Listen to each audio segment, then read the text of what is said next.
But I believe that by overwhelming majority in all the Americas, you and I, in the long run, and if it be necessary, you and I will act together to protect, to defend, by every means at our command.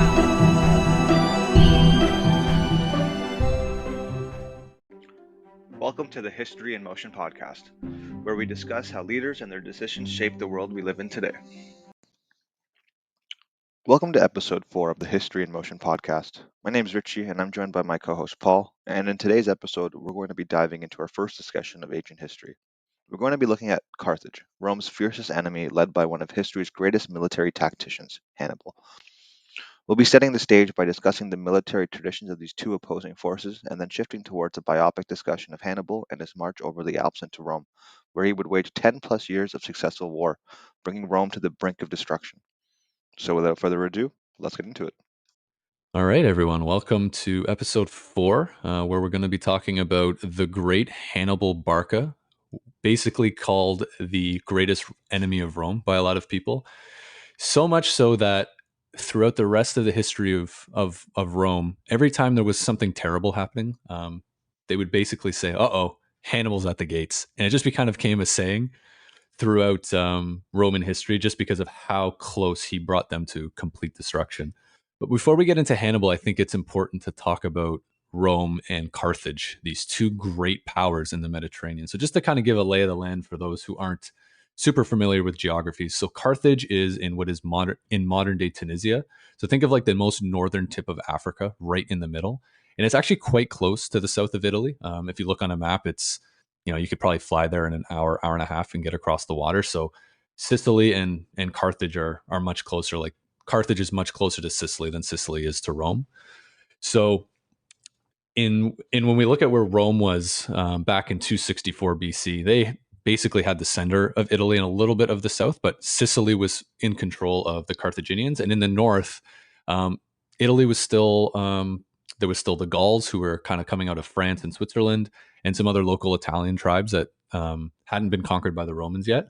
So naturally, you have this great military power in Rome, and then you have this great merchant power in Carthage, right on each other's doorstep. And Sicily, which is kind of smacked right in the middle, is known for ended up being the breadbasket of Rome, had this great amount of wheat and other food coming out of there. And it really, whoever controlled that, controlled the food lines basically going around the Mediterranean. So naturally, the Romans get into contact with the Carthaginians and a war breaks out. So it kind of starts out with the Romans struggling a little bit with dealing with Carthage because the Carthaginian fleet was much more advanced. But as time went on, the Romans actually captured a Carthaginian boat intact, and were able to reverse engineer it and figure out that, oh, this is how you actually make boats, which is funny because they just never really had to deal with it. They figured out how the Carthaginians were doing it, used their industrial power to build a great fleet, and there was some pretty decisive battles near the south of Italy, which resulted in Carthage losing the war and losing territory. So they lost Sicily, Sardinia, and Corsica. So if you look at Italy, there's these two big islands off to the west, kind of as you move towards Spain. Those ended up moving into Roman hands, and then Sicily became part of Rome. But what other thing that kind of happened here was the Carthaginians were forced to pay tribute to the Romans. And this kind of reminded me of Germany in World War I, where there wasn't really that decisive battle where the Allies marched into Berlin and said, "All right, we're here, we're taking over, we're gonna make sure you guys cannot wage war again." The same thing happened with Carthage.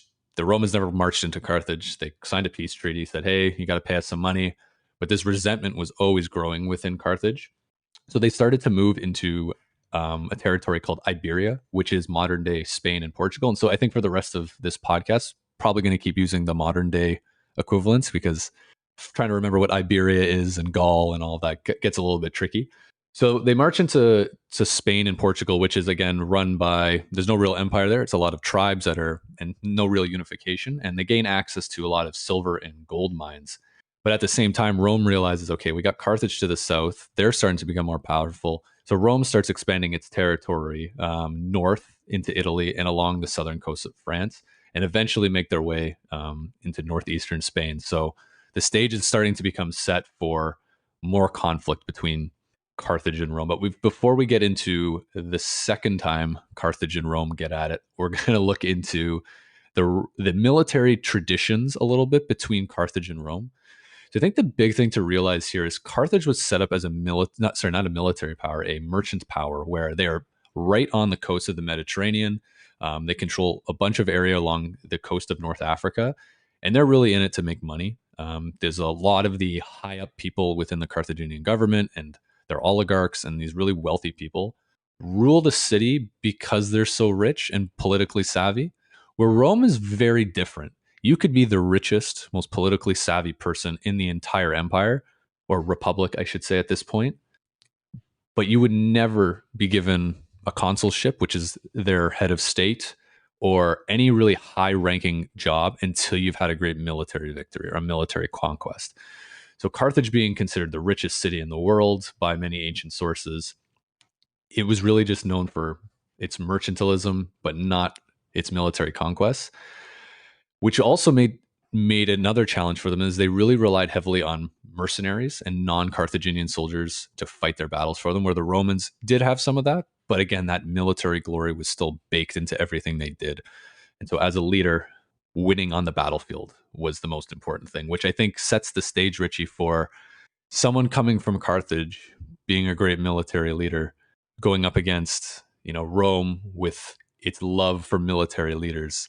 There's something really interesting here, and I think that's where I think Hannibal and more importantly his father at this point kind of set the stage and start making their presence known throughout Carthage and the entire Mediterranean.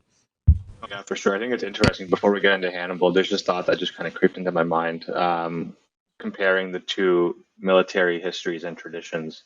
Rome being based out of Italy, and then later in like the more modern era, you'd see these kind of Italian empires that would like kind of grow in like Florence and Venice that were largely, merchant class too. It's just, these historical patterns kind of creep up as and we're talking thousands of years apart, right? And still there's that kind of recognition of that pattern that's still there. But yeah, I think just an interesting side note for any amateur historians. Yeah, definitely. Yeah, you see Venice and Genoa, and then you even see like the north of Africa become, the Barbary Coast and slave trading and stuff. And it's like the whole script is flipped on its head. Yeah, it's so neat. I actually just only thought of that while you were talking. I was like, wow, that's pretty wild. Awesome. But with that, we'll jump into Hannibal and kind of start discussing him, his family, his legacy, and we'll lead up to that Second Punic War and his attack on Rome, and his largely what would be many years of successfully waging war on Rome for quite a number of years. So Hannibal was born in 247 BC in Carthage. He would eventually be a Carthaginian general and statesman who commanded the forces of Carthage in their battle against the Roman Republic during the Second Punic War. He is widely regarded by many historians as one of the greatest military commanders in history. I think it's interesting, the name Hannibal. We kind of talk about it a lot. It comes up in modern society quite often. Many people probably think of Anthony Hopkins, not necessarily the greatest one of the greatest military commanders of all time. But the Hannibal we're talking about really is one of the most famous Hannibals throughout history. And it's interesting to note that at this point in time, the Carthaginians, the Phoenician culture that is involved here, they don't typically use hereditary names, but they're distinguished using kind of other add-ons to names to kind of have distinctions because of how popular the name Hannibal was. So according to historical texts, he's often referred to as Hannibal, son of Hamilcar, or Hannibal Barcid. The latter of the term actually means lightning or thunderbolt. So a surname acquired by his father because of how swift and ferocious his attacks were, which is quite badass. I love this part of history too, right? Like we still think of like first and last name. Yeah. And we'll even see it with when Scipio makes his name for himself and the conquests he did. It's like, yeah, you get a name forever because you did something cool. I think that's pretty cool. Like, like imagine like, we had like Jeff Bezos, the logistics man or something. Like, how crazy would that be? Like today we still have that. So I think there's just a lovely kind of piece of history here that I love that. Kind of got lost, and be interesting to see when it really came down to like the traditional names we know today. But yeah, I do love that Yeah, part the of history, distinction. and especially Yeah. ancient history. Yeah, and it's very common, right? And I didn't know anything about that until I was doing some research here because I'm like, how would they have distinguished between just this one person? But yeah, it's super interesting. So we'll keep that in mind as we kind of keep going forward with, and you'll see some of these kind of add-ons happen to other players and stakeholders in this type of historical analysis with people that were involved within, the upper echelons of Carthage. But Paul, as you mentioned, so Carthage was the capital city of the ancient Carthaginian civilization, what is now modern Tunisia. It was one of the most important trading hubs of the ancient Mediterranean, and was one of the most affluent cities of the classical world. And I think you already mentioned it, but just for the sake of repetition, I didn't know this because I'm my geography is not the strongest. It's wedged right. Tunisia is essentially wedged right in between Algeria and Libya, and I actually didn't realize how close it was to the Italian peninsula. Like it's literally a stone's throw away from Sicily. Like it's not far at all, which is quite Yeah, impressive. and it goes to the point of like when we were even discussing this the other day when I was looking at like the map of early Roman Republic. Like I always just thought, oh, Italy, that's Rome, right? But Sicily was Not the very case. much Carthaginian, and same Yep. with Sardinia for hundreds of years. Because Hmm. if you just look at this map, like why wouldn't it be? It's so much closer than where the city of Rome is. But I think our modern context really jumps in our head, and it's like, oh yeah, Carthage, Tunisia. That's what it is. They don't go any more north of Africa, and They Italy has don't. all Yeah, this yeah, yeah, territory. Yeah. yeah, yeah. That just goes to show a lot about that period in time, right? Like there is a lot of chaos. There is not a lot of unity. There's a lot of tribes. There's a lot of these kind of decentralized groups that are still, they're not often talked about, but they still have quite a lot of power and, I guess, pull, depending on, how they're kind of aligning with those two big powers. But if we kind of take it back a step to Hannibal, so he's the son of Hamilcar, who's the Carthaginian leader. So according to historical texts, we don't know much about his mom or about his sisters, but we do know his sisters were married, and his two brother-in-laws would play pretty pivotal roles in his life because they were closely aligned with his father and his conquests. Uh, his brother-in-laws were named Hasdrubal and Mago. Yes, so his brother-in-laws actually would support Hannibal's father in both the mercenary wars and the Punic conquests. After Carthage was defeated in the First Punic War, his father set out to improve his family and as well as Carthage's fortunes. So he, with the support of Gades, a city in southwestern Spain, began the subjugation of the tribes in the Iberian Peninsula. As we mentioned before, this is modern day Spain and Portugal. It's important to keep in mind that at this time, Carthage was a pretty poor state in the sense that they lacked a navy to be able to transport their army. So to subjugate those tribes, it required a lot of, marching forces across Numidia, which is, essentially northwest Africa, initially comprising what would today be, modern day Algeria, to the Straits of Gibraltar, which is essentially the connecting strait of water between the Mediterranean Sea and the Atlantic that kind of divides Europe and Africa.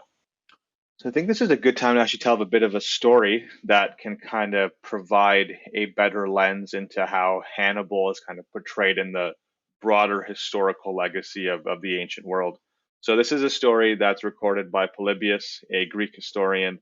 So there's an account of Hannibal at a very young age. Apparently he's 9 years old. So we're getting very specific with the details here. He goes to his father. He begs him to take him to an overseas war. In the story, Hannibal's father takes him and brings him up to a sacrificial chamber. He holds him over a roaring fire in the chamber and makes him swear that he would never be a friend of Rome. Other sources report that Hannibal told his father, I swear so soon as age will permit, I will use fire and steel to arrest the destiny of Rome. According to tradition, Hannibal's oath took place in the town of Pensacola, today, which is a part of the Valencian community in Spain. It's quite the 9-year-old. Quite the 9-year-old. Take me to war, father. I am 9 years old and I'm not thinking about, my toys or, like I think you were saying, going to Disneyland. It's, Yeah. I want to march to war, and then Take me with you, I'm Dad. I somehow have like the oratory skills to create such a incredible quote. So I think we can both say that we have to take all of this with a grain of salt, but Yes. I hope it's all true. Why not? That makes Yeah, it a it lot more sounds fun. cool. It sounds awesome because that is the like I guess 9-year-olds back then were just built different, and that's fine. It is Oh, what for it is. sure. To your point though, and I think this is one of the points that I kind of wanted to get across to our listeners, which is like this is probably known for students and practitioners of history, but as amateur historians, people trying to create content to make history more engaging and accessible, there's a good chance that Polybius and Livy, who we're going to talk about later, probably used a lot of poetic license here. Oh yeah. Like most of these stories are probably anecdotal in nature. They could be secondary sources or they could even be tertiary sources, 3, 4 people removed from the actual event that had happened. So, as we're kind of going through this and we're referring to, Greek and Roman historians talking about these events like they were there, they weren't there for the most part, and it is secondhand. So it's just something to keep in mind. Yeah. Not to And say a story is completely false, but there's probably some embellishments that, we should all be cognizant of. absolutely. Yeah. And I think when you look back at this point in time, like, spoiler alert, it doesn't end well for Carthage down the line. And I think there's a lot of Punic, research and historical records that were burned and never found again. And, Yep. copies weren't found where, there's many historians that came from Rome and other Greek areas that survived. So yeah, we're definitely getting a one-sided approach to this, and definitely things were probably written after Hannibal rose to the power that For he sure. did versus, no one I don't think was following 9-year-old Hannibal around kind of documenting everything, that was Well, going on. yeah, of course, right? Like, yeah, 100%. And we'll see this later, right, in another story that'll be coming up very shortly. But if we kind of jump back to Hannibal, we look at where he's kind of sitting right now and his rise to power. We have to continue with our discussion of his dad, Hamilcar, and his conquest of Hispania. This is where his father would actually die in battle. He drowned, and his brother-in-law, uh, Hasdrubal, succeeded him in his command, and 18-year-old Hannibal at this time began serving as an officer under him. Hasdrubal pursued a policy of consolidation of Carthage's Iberian interests, even going as far as signing a treaty with Rome, whereby Carthage would not expand north of the Ebro River in Spain, so long as Rome did not expand south of it. So he did endeavor to consolidate, these power interests through diplomatic relationships with native tribes of Iberia and the native Berbers of the North African coast. But in 221 BC, Hasdrubal was assassinated. Hannibal, now 26, is proclaimed commander-in-chief by the army and confirmed in his appointment by the Carthaginian government. And here we have another Roman scholar, Livy, who gives a description of the young Carthaginian. No sooner had he arrived, the old soldiers fancied they saw Hamilcar in his youth given back to them. The same bright look, the same fire in his eyes, the same trick of countenance and features. Never was one and the same spirit more skillful to meet opposition, to obey, or to command. I feel like he walked in with like some sort of shining light kind of around him, Legit. almost like Yeah. like the reincarnation of, at the time, one of the greatest Carthaginian generals, to ever live, like really setting a foothold in new territory, bringing great riches to Spain, or sorry, to Carthage in Spain, with, the soldiers probably also getting vastly rich as well. And, him dying was probably devastating, but, to see someone who looks like him, who carries himself in the same way and will end up surpassing him in pretty much every fashion, again, as poetic as this quote might be, it's probably not wrong. Like, I think there's a lot of truth to what that is, right? Yeah. The imagery around it's so powerful, though, right? And again, like poetic license aside, which I'm sure there is, I have this image in my head of like these soldiers kind of parting like the Red Sea, and Hannibal kind of walking through with like bounded in his equipment or his gear or whatever. I don't even know what it would look like, but I have an image in my head wielding this gigantic sword, just rallying up the troops, and they are just buying in like 150%.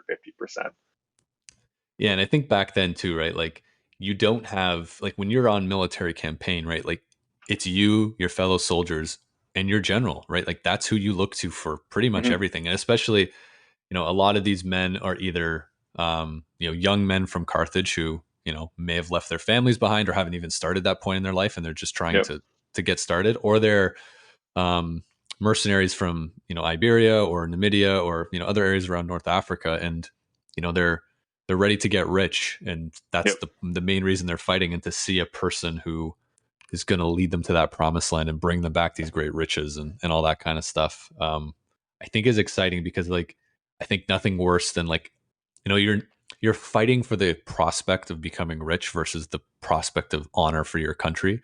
And if you have an incompetent general who's not going to give you those riches, you're gone pretty quickly. Versus Yeah. around Yep. today, right? There's more of that national loyalty where it's like I'm doing this to save freedom or whatever it might be.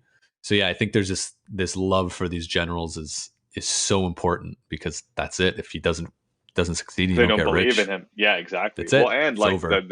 the dynamic that he's taking over for his brother-in-law who took over for his dad, right? So you have this like looming shadow of your Right. father's successes and greatness, and you have huge shoes to fill of his legacy, which I think is a point we can get back to. But I think that's definitely a very interesting kind of reality that he's probably contending with this time. Historically, it's difficult to analyze because you were doing like historical psychoanalysis, but it is. I Hmm. think there's got to be. I don't think it's would be wrong for us to assume that that's got to be on his mind as well, right? For sure. So after he assumes command, he spends 2 years consolidating his holdings and completing the conquest of Hispania, which is to the south of the Ebro River.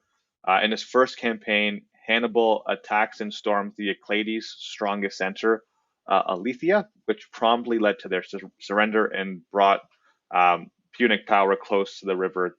Is it Tagus? Am I saying that right, or Tagus? I'm Your so guess I, is Okay, your guess cool. is as good As as long mine. as okay, that's fine with me. Um, one of the pitfalls of studying ancient history. I don't know what anything sounds like. But following this particular campaign in 220 BC, there is a battle against the Visae to the west, where they storm the Visaean strongholds of Helmantis and Arbicala. On his return home, after the successful campaign, they have a lot of gold, a lot of spoils. He ends up being attacked because him and his coalition end up being attacked by Spanish tribes, and Hannibal wins his first ever major battlefield success, which essentially shows off his tactical skills and really cements and begins that kind of legacy amongst him, his troops around Carthage of his skill as a tactician in military strategy. At this point in time, however, Rome, seeing and fearing the growing strength of Hannibal in Iberia, makes an alliance with the city of Saguntum, which lay a considerable distance from the south of the river Ebro, and claims the city as a protectorate, essentially, putting them under the influence of Rome. Hannibal sees this and perceives it as a direct breach of the treaty that was signed with Hasdrubal, um, but he's already planning an attack on Rome. As this is his kind of way to kind of start the war. So he laid siege to the city, Saguntum, which fell after 8 months. And I think, Paul, this is a kind of good time to transition into, what would become the eventual attack and pillaging of Rome for many number of years. Yeah, this is where stuff really kicks off. And again, like these pesky Romans, they just can't. They just love to get their noses into like different things that they probably should have just let be, because like Spain is quite far from Italy at this time, and the Romans have no control. They have a small area of land in the south of France that's not even really, there's not really many colonies there. They have some allied cities, but like this is pretty far away. The Carthaginians aren't a threat to them, other than they might get rich and gain more influence over the tribes of southern France, for example. So I find it funny that they clearly breached this contract by allying with the city of Saguntum. Like they could have done something right on the other side of the river, but really they poked a sleeping bear who we'll start to see makes things quite difficult for the Romans, and quite frankly almost brings them to the brink of destruction for the first time in a few hundred years. So what Hannibal decides now is, all right, Rome, this means war. You've attacked, or you've taken control of Saguntum through an alliance. So after Hannibal attacks, the Roman government goes to the Carthaginians and says, "Hey, you need to give us Hannibal because he sieged a city that's allied with us." And the Carthaginians basically told them to shove it. So therefore, war will begin. And so Hannibal's got some options now. He needs to attack Rome, not only because his country is at war, but he was held over a burning fire allegedly and told that he needs to never be a friend of Rome. So he has some options here. So he can return back to Africa and attack Rome via Sicily. The challenge with this is the Romans know he's coming, and every minute he waits, it gives more time for the Romans to raise more legions. And so at the time, Rome did not have a professional standing army. What their rules were was if you were a landowner over a certain value, you were able to fight in the war. But if you were just a peasant that owned nothing, you actually couldn't join the military. That ends up changing as manpower becomes a struggle. So when they really raised legions, it was, okay, let's see who all these people are that are eligible to fight. They would purchase their own equipment a lot of the times, and then join up with a consul, which was their yearly leader. They would have two each year. Then every year they would switch to two new ones. So again, that's the thing. Like, time is of the essence here. So he could have gone back to Africa and attacked via Sicily. The challenge is the Roman Navy was much stronger at this time. We talked about the First Punic War, where the Carthaginian Navy was essentially destroyed, or basically shrunk down to a very small amount, and really haven't had the time to grow it back up. So the Romans could destroy Hannibal before he even has a chance to reach the shores of Italy. He could go to Greece and Macedonia, who were having some struggles with Rome at the time. But the problem was, over there in Greece and Macedonia, it wasn't the most stable. There was different city-states and different small kingdoms that some were allied with Rome, some weren't. And then again, the Roman Navy was much stronger. Plus, an alliance could take years, and it just wasn't really going to work.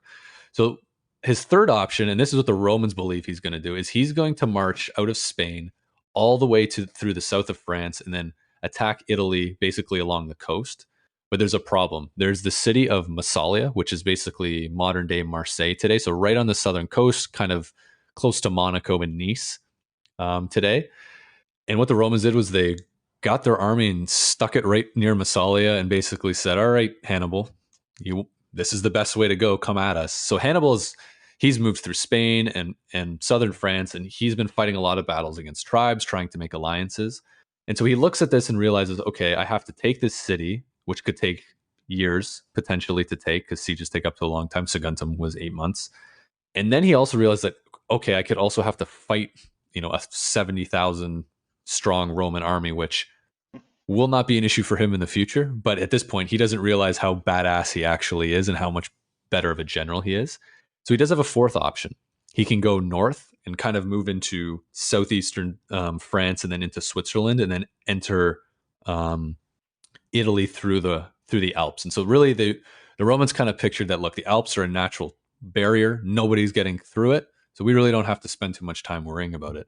But there's another thing that's kind of going on is within the tribes around the Alps and in the Po Valley, which is just south of the Alps, kind of where Milan and Venice and Verona and basically the north of Italy, it's not conquered by the Romans yet. It's a lot of tribes that are not very happy with the Romans because the Romans have been conducting campaigns into that area and basically trying to subjugate them. So what he does is he sends a bunch of envoys ahead and starts to gain alliances with these tribes.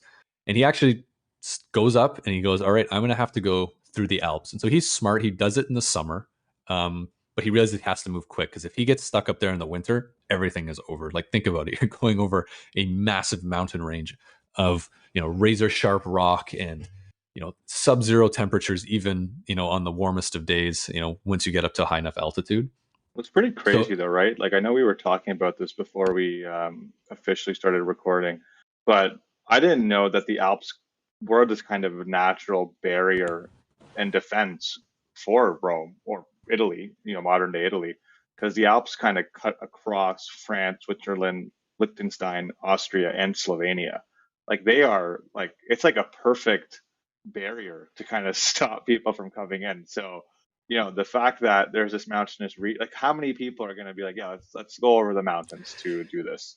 Yeah, and I think the other thing too is, the Carthaginians have elephants too in their ranks. Forget about the war elephants. Yeah, right. Like, I'm surprised it took that long to mention them. Yeah, I know. I feel like that should have been the first thing we talked about. We're going to be talking about war elephants today. Oh yeah, and I think that's the thing, right? They're like, well, he's got elephants and he's got horses and he's got ox and he's got men who are from one of the hottest regions in the world. He's not going over the Alps. And if he does, he'll lose half his men, maybe more. All of his elephants will die. But Hannibal, being the man that he is, decides to do it. And really, when we kind of come back to like the decision to cross the Alps, when we kind of look at it, it's like it's risky as hell, but of all the other options, it is potentially the fastest because there's really no army standing in his way. So the Romans, before actually he sets out, the Romans know where Hannibal's camp is on the other side of the Alps, and they roll up to basically fight him. And they realize that he's deserted his camp. He realized they were coming and said, I'm not fighting you yet. I'm going over the Alps, and I'll see you on the other side." So the Romans pull back into the Po Valley, but they also send some troops into Spain to start fighting the Carthaginian force that had been left over in Spain. So one thing that he basically gets to the Alps and he finds that there's a tribe that's in the middle of a civil war, and he supports one side. It's like two brothers that were disputing the throne, helps one side, and basically they're like, "Yeah, sure, we'll be your guide for a little bit. We'll give you troops. We'll give you food. We'll give you what you need." And so that was a good start for him. He was able to move through the Alps. He knew where to go. But then eventually those guys are like, "Well, this is as far as we can take you. We don't really know this territory. We need to get back to our people." So they're going kind of on their own, and they meet a tribe in there who's a little almost too friendly to Hannibal. They give him like Roman POWs as tribute. They're like, "Hey, look, we hate Rome too. Come on with us. We'll show you a way through." But Hannibal's smart. He realizes, okay, something's up here. And so again, this is his like not so much just tactical genius, but strategic genius as well. He's able to read these guys and realize that they're not gonna be friendly for much longer. So they're leading him through the mountains. They eventually get to a pass that looks perfect for an ambush, and Hannibal senses this. So what he does is he puts his heavy infantry at the back of the column, because that's where like all the food and all the baggage trains are. Because he's like, if I were to attack us, where would I attack from? Well, the back. So I'm going to put my heavy infantry there. And eventually they do get attacked, and this tribe attacks from the back. But luckily that heavy infantry is there. And so they're able to beat them back and kind of stop this attack, which could have been devastating. But at the same time, boulders and rocks and stuff are being thrown from them, from the cliffs above. And I believe it takes them almost a day to kind of get through all of that onslaught, which is kind of crazy, right? You're just moving through pretty slowly. Again, elephants, ox, horses, heavily armored men. It's really going to slow you down, and you also have to deal with rocks being thrown at you from above. So, not a great place, but they managed to move through. And as they move through the Alps, they basically get to the peak of the Alps, and they're ready to do their descent into Italy. The problem is it's now October and getting into late October, so the snowy seasons have begun. And there's another story, again, take everything with a grain of salt, but morale was really low, and apparently Hannibal pointed off into the direction of the Po Valley and said, "Italy is right there. We're so close.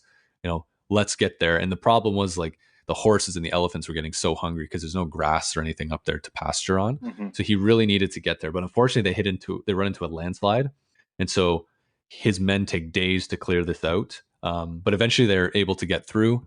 But kind of on the descent, they run into issues with like men losing their footing and falling off cliffs and crazy stuff like that. But eventually, they get to the other side. And this is where there's like nobody really knows the answer to this. So there's rumors that Hannibal lost almost 20,000 men in this crossing.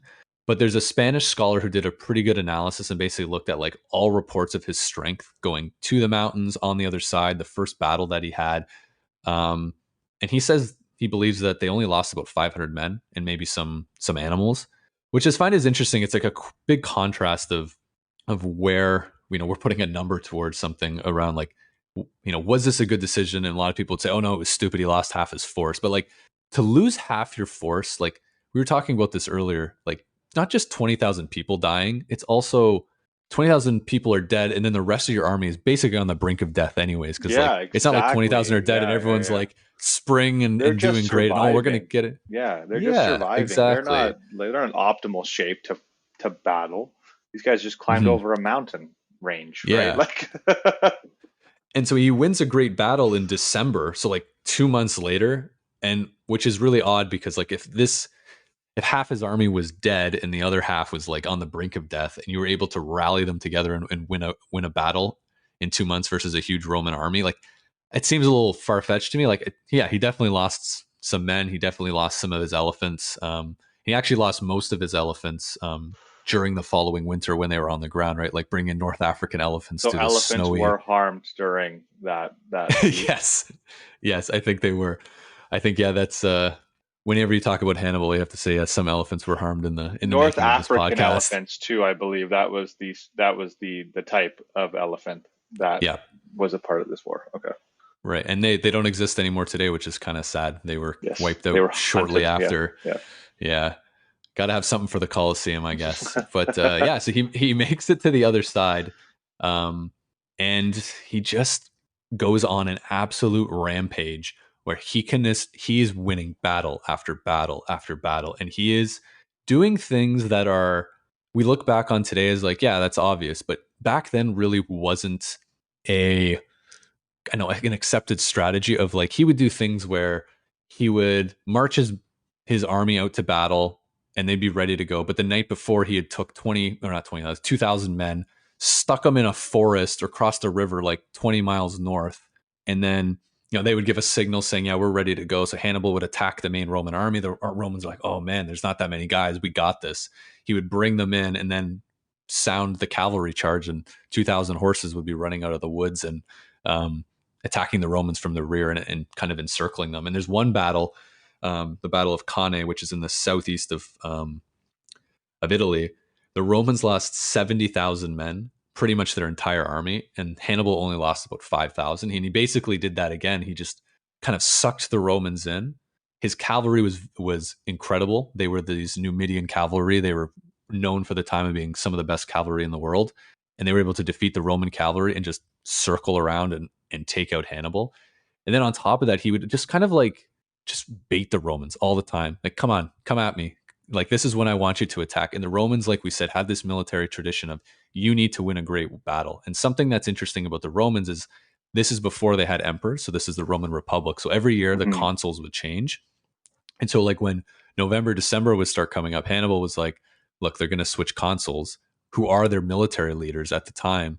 And he knows that the ego of these guys are, oh shit, I got to do this battle now or I'm going to lose my army because some other guy's going to come in and get all the glory. So he would bait them into battles and be like, yeah, come on, come and get me. This is very favorable to me. And then destroy their army because he made the situation perfect for him and got It's some young genius. brash consul. Yeah, it's brilliant. Genius. Absolutely. He understood, and I didn't want to interrupt you earlier, but when you were talking Mhm. about when before he crosses the Alps and he's talking to that tribe that's giving over Roman POWs, it's kind Right. of like the enemy of thy enemy is my friend, but not for very Mhm. long. Yeah, as long And as you have something I like, right? And then exactly. And it see you just later. reminded me of our last episode when we're talking about Truman and Stalin, right? Like Right. this is going to work for now, but not necessarily going to work in the long term. Right now, it's a means to an end. So, I think just that's an interesting perspective when we're looking at leaders. Like there seems to be this kind of natural ability to kind of predict, what is going to happen next in a logical fashion. Like Mhm. they're not caught off guard because they can sense things are going to change very quickly. Even in the short few episodes that we have had, this kind of seems to be an emerging theme among some of the leaders that we've looked at up to this point, which I think is interesting. And then to his credit, to your most recent point, he understands the political, culture, military culture of his enemy, and he's using it to his advantage in such a genius way. Like here, you have this, culture that's a little bit egotistical. It's built on this idea of great war and military campaigns, and he's leveraging it perfectly. Like what a smart maneuver from his perspective. Yeah, and it's that classic like tactics versus strategy sort of thing. Like, you read about like great, World War II German generals who were tactically brilliant, but strategically, Hitler's strategy was pretty terrible in a lot of situations where this is Hannibal who's running the show from a tactical and a strategic perspective, and he nails both of them. So he really doesn't have to worry so much about like, some commander's going to tell him to go attack this guy on this date, and he has to prep for it. Yep. He sets the rules. He sets the places they're going to attack. And I think that's an interesting segue into. I'll just go into this one quickly. There was a consul that was or sorry, he was not a consul, he was a dictator. So basically, Rome, when things were going really bad, they would appoint someone called a dictator, basically saying, you have absolute control, get us out of this crisis. And then once the crisis is done, we go back to our, 2 consuls a year strategy. But what he did was he just followed Hannibal around and just waited. Hannibal would sack a town. Yeah, he's like, that's okay. I'm not going to attack because I've seen his strategy. And so it's actually known today as the Fabian strategy.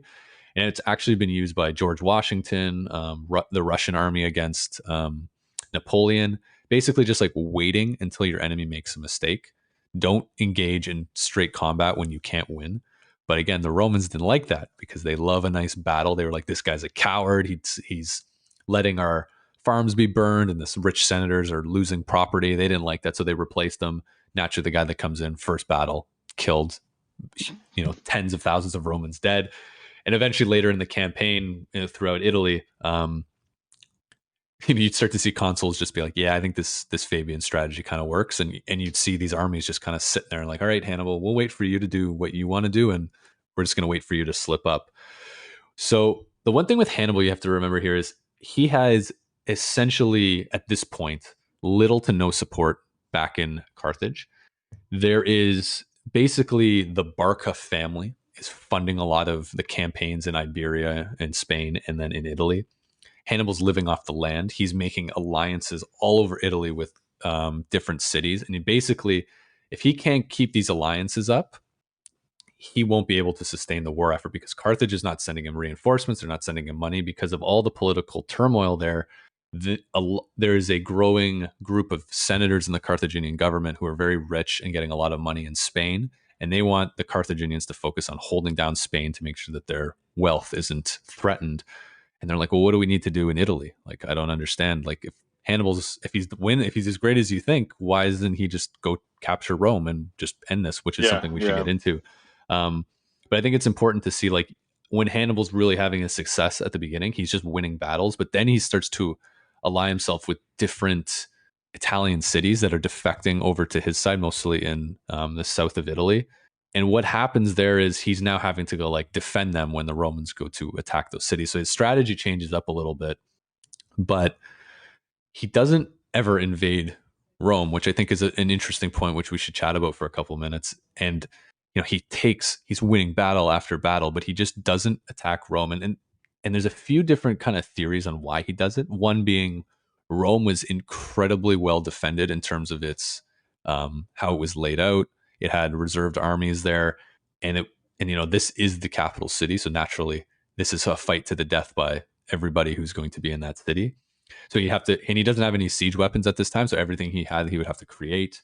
And then there's also a theory of like he realized the strength of Rome was its allegiances throughout Italy, these cities that were supporting him. So he thought if he could take out Rome's allies in the south, hold out, the food shipments and the military shipments, that he could maybe starve Rome out and eventually get them to a point where they were maybe weak enough to attack, or maybe sign a peace treaty of some type, giving maybe Carthage back the land it lost in first Punic War. So it's interesting because like he could have taken Rome and maybe potentially ended the Roman Empire right there, but he doesn't and never really gets an opportunity to kind of ever even explore that again as Rome kind of starts to gain some strength and kind of get its stuff together farther into the war.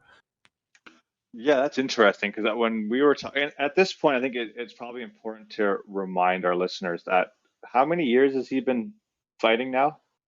About 15 years total that he spends in Italy. Yeah. 15 years of just taking names and kicking ass very successfully, right? Like, and when we were talking about this offline and you had mentioned 15 years of successful campaigns, my immediate thought was, well, why did he bypass Rome? Why would he do that, right? Why wouldn't you want Rome to fall? But I think that's a good point, right? Like, was it in his best interest to do so, knowing what he knew at the time? He doesn't have siege weapons. He knows it's going to be, all out war, and it's going to come down to that. If Rome's going to fall, it's going to be at that point in time. If Rome doesn't fall, what's he going to lose at the end of the day, right? So, yeah, I think for most people, you'd immediately assume 15 years of successful, waging of battles. It makes almost intuitive sense as to attack Rome. But again, I think there's that nuance there of skillful strategist versus skillful tactician. And here we see again that kind of dichotomy with him where he's like, okay, well, strategically, it might make sense to attack Rome, but from a tactical standpoint, it probably doesn't. Yeah, and I think too, like you have that support in Carthage just isn't there, right? Like maybe if he had 30,000 more fresh troops come from Africa who he knows are going to be loyal to him, he doesn't really have to worry too much about, signing them up like he is with in the south of Italy at this time. Maybe he thinks about it.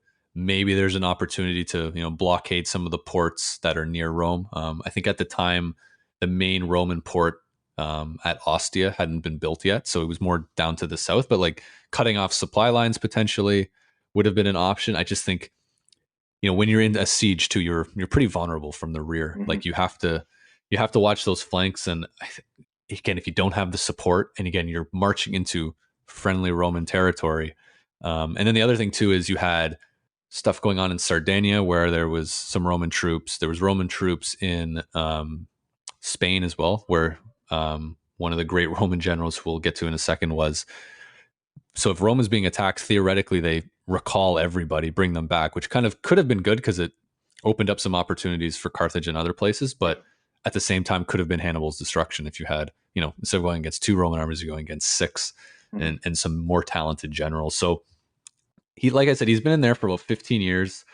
And what happens is Rome is starting to win in Iberia and in Spain. They're taking a lot of land, and there's a great general named Scipio. And basically what he does is he gets control of the Sicilian legions. And Sicily still is under Roman control at the time. And like we said, it's a stone's throw away from Africa. So what do the Romans do? They cross the water and they attack Africa. So they win a bunch of battles in smaller cities in the Carthaginian Empire. And they start to really take some territory. And the Carthaginians can feel that, the Romans are breathing down their neck. And so at this point, they actually recall Hannibal, and they're like, big battle's about to go down. We have troops for you, but we need you to come home.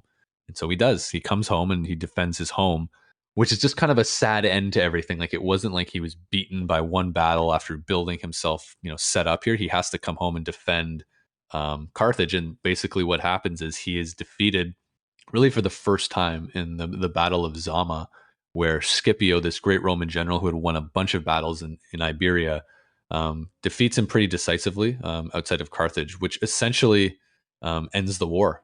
So Scipio, like we said earlier, we teased about him before and about great names, gets the name Scipio Africanus for his conquests of Africa, which is very badass and very cool. So basically that ends the Second Punic War, as it would be called, where a peace treaty is signed between Rome and Carthage.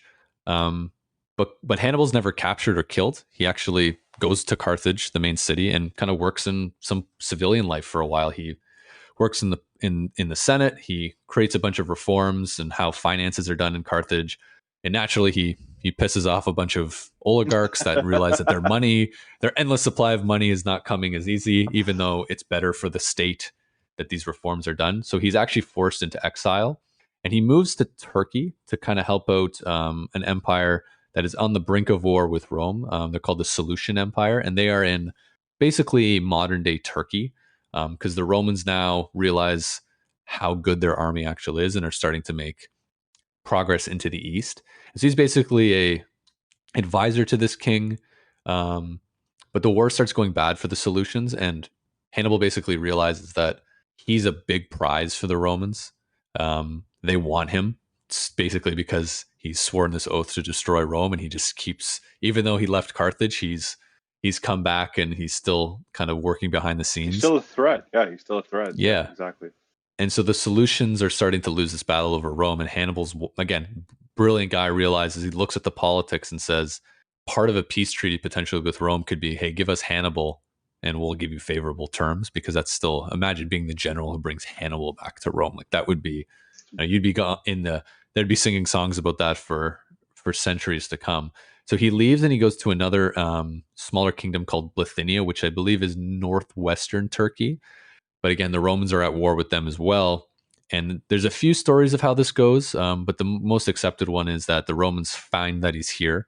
They surround the castle that he's in, basically demanding that he comes out. But like we kind of talked about last episode about having a noble death, Hannibal drinks poison and commits suicide, which is just heartbreaking after this literally, top 5 general, top 10 general of all time by most historical Well, we're accounts. still talking about him, so Right. Yeah, he did something right.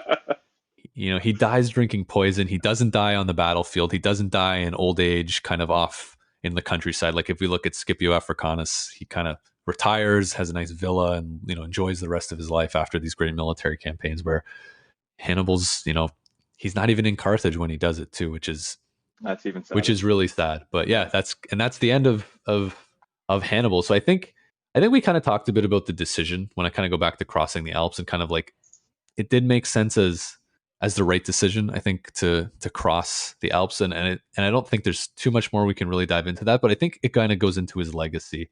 And I guess like maybe, Ritchie, I think we kind of talked on like this is maybe a bit of a new area for you, like, coming away with this, like, where does kind of Hannibal's legacy sit for you? Is it, do you think kind of coming into this and how he was talked about, or the fact that you only knew the name Hannibal through Anthony Hopkins is a bit like, is that hurt your soul a little bit, or a little bit because of how yeah, great he was? Yeah. Yeah, a little bit. It does hurt my soul. And it's probably because, I am a huge fan of history, and mostly like my studies have always focused on modern history. So, or like pre-modern history, but ancient history is kind of a black box for me, for the most part.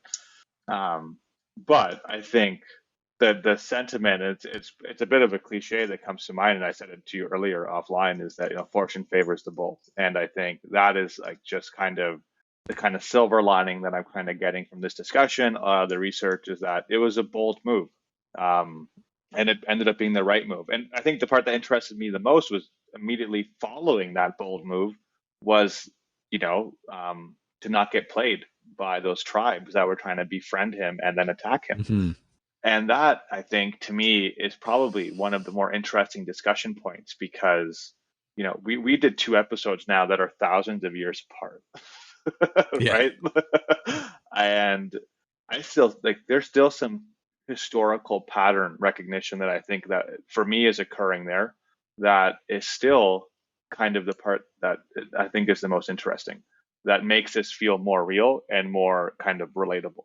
And it's not necessarily an exact one-to-one comparison, but I think it does kind of bring up this broader discussion of what makes a good leader, what makes someone effective in their position of leading countries, militaries, whatever it may be.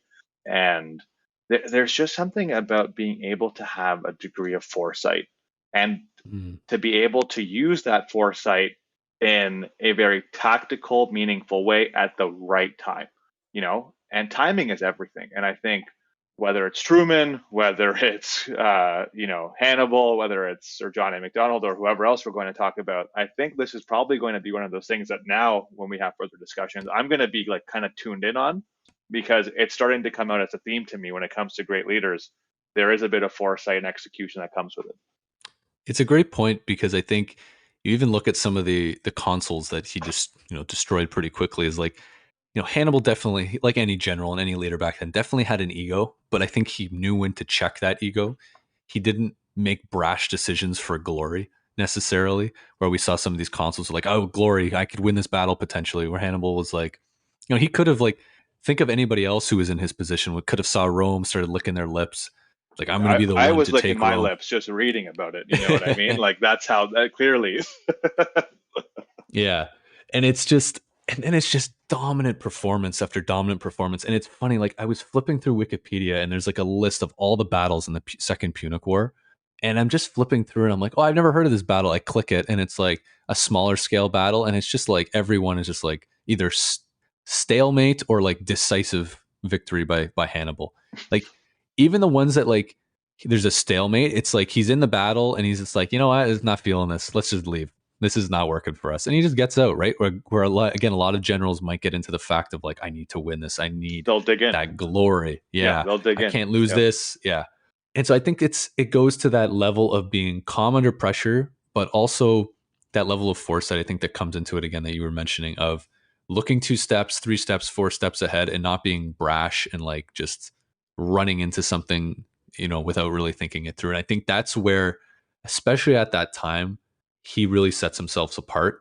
And I think why he'll go down as one of the the greatest generals that we've ever seen. And it's like, again, there's like some alternative history here of what if he had support from Carthage? What if he was what if he had like Roman level of support for his military, where Rome was like, yeah, you need troops and you're about to lose a battle. Yeah, give us a call. Here you go. We'll figure Yeah. it out, right? Yeah, it's a like he probably would have like I think the world would look a lot different today, and I don't think I could honestly see a world where the Romans were actually defeated here or really suppressed and would have taken maybe some sort of internal Carthaginian struggle to bring Carthage down.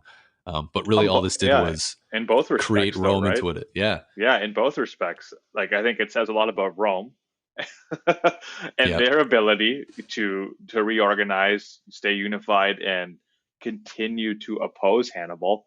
While in the same breath, it also says a lot about Hannibal's success in his campaigns. But yeah, as you know, alternative history is always fascinating because it's you get to speculate.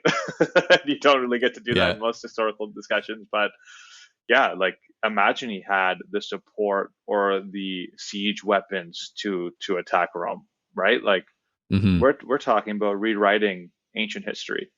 Yeah. Very different Like, conversation we're having today, if that's the case. and it's one of those things too, where it's like ancient history, but also medieval history, and then really into modern history Yes, as sir. the Roman Empire, if we count the Eastern Empire, was around till the 1500s, until the Ottomans Hmm. took Constantinople. Like, it really is one or two decisions in the Carthaginian Senate that changed the face of the world forever, which is just like a mind blowing thing. Like, imagine being there, being the guy being like, yeah, we shouldn't support him, realizing how big of the decision that would be. And I think too, on top of it, the Romans, you can kind of see there's like a kind of like a timeline of, we were mentioning how you had to own some land to join the Roman army at the time, and how the land requirements were being shrunk Hmm. consistently because Hannibal was just killing all the men that were able to fight, and they were like, well, we need more people, so we'll just drop the requirements. And then eventually it gets to the point where the Romans come out of this realizing, we can't just be raising legions all the time. We need a professional army.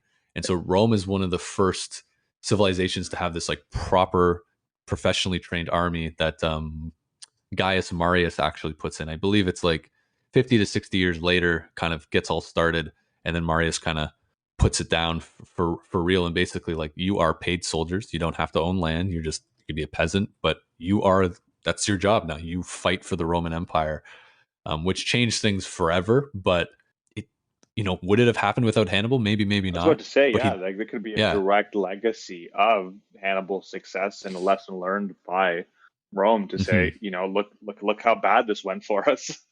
How do we yeah. make sure it doesn't happen again? Yeah, and I think the last thing I just maybe want to touch on before we go here is, and you've mentioned it at the beginning, on who is kind of writing history here, and it's Yeah. not Punic, and it's not Carthaginian sources. This is very Roman and Greek sources, and there's an interesting piece here of, I, I think, since there's like, we have the writing, and then there's all the archaeological um, work that's done to kind of back up a lot of like what the battles that took place. So we definitely know that he was definitely a great general. But at the same time, you see this a lot in history where a general kind of beats back a giant empire who's kind of writing the history, and they write in a very fond way about, like, well, we were beat. It wasn't because we weren't very good, but it was because this general was so good. And I was mentioning this to you earlier, is I was always under the impression that Rommel is this great general from World War II. And when you really look into it, a lot of historians are like, yeah, he's okay. Like, there's a lot better generals in World War II that don't get talked about, but the Americans and the British kind of wrote some of that history and looked at him in that way. And so now a lot of people think, hey, he's a great general. Where I don't think this is happening with Hannibal, but I think we do have to look at it and say, well, who's writing the history here, and why would they put him in a positive light versus a negative light? And I think it'll be interesting to see as we move through more of these podcasts and talk about more generals, and we see who's writing the history, if this is a theme that we can continue to see throughout history. Oh, for sure. Yeah, I think. Well, what's the quote that the winners of wars write the history books, and the losers are just kind of shoved into Yeah, the archives, under the dustpan. Who just, like, they'll be reading it later, but they're not really going to have yeah, pen to paper on it. And I think that sentiment exists, right? I think that's true. Which is why I think, from our perspective, it's important to kind of to call that out so people are aware of that broader context. Like, this is one of the pitfalls and traps of studying history. Like, you can't take everything at face value. You do have to actually critically think and look at where the sources are coming from, who's telling the stories, because people have their biases, people have their opinions, and context is king when it comes to history. Like, you got to be able, and that's what makes it so difficult. And I think that's what makes ancient history even more difficult, because we're so far removed from the context. It's much easier for you and I to talk about World War II because the context isn't that far removed. But that changes drastically when we're talking about, 221 BC. Like, that is a very different world, and the context is very different. But in the same light, there are still some similarities. Is that, the winners of war write the history books and the losers don't. And I think this is kind of what we're seeing here. But to their credit, we're still talking about Hannibal, and he's known as one of the greatest military tacticians of all time throughout history. And it was the Greeks and the Romans that wrote about him. So maybe it's partly because of their military culture that they kind of do have to pay respect to this military genius. Yeah, it's a good point. You know what I mean? Yeah, it's you think about it too, because there's a lot of talk of, like, before Hannibal, of, the Romans love Alexander the Great. Everybody talks about how great Alexander was, and there was this thirst, I think, for a reincarnation of Alexander in some fashion. And I think, Hannibal gets pretty close to that level. He does fight more battles than Alexander does, and takes a lot of territory, but doesn't have the support that maybe someone like Alexander would have. So yeah, I think you make a great point about that military tradition and that thirst maybe for another great general, and many more to come in the future. So yeah, I think that's a kind of a good place to kind of wrap up and say, the fact that we're still talking about a guy who has been dead for over 2,000 years and has done so much, I think, is enough to say that yeah, he's up there when we talk about great generals. And for sure. And just, like, I still get my mind blown every time I kind of look into him and see, tactically, how brilliant this guy was, and how smart, and how he had this level of foresight. And I'm excited to see, I think you made that great point of how these tropes are going to continue when we start to look at more leaders in the future. Awesome. Okay. All right. I think that's a good time to wrap up. So thanks everybody for listening. And yeah, we'll be back with another episode. See you next episode, guys. Thank you.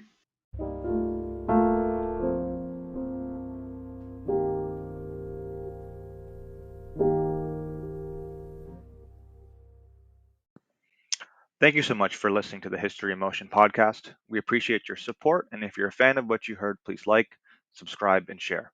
And we'll see you next time.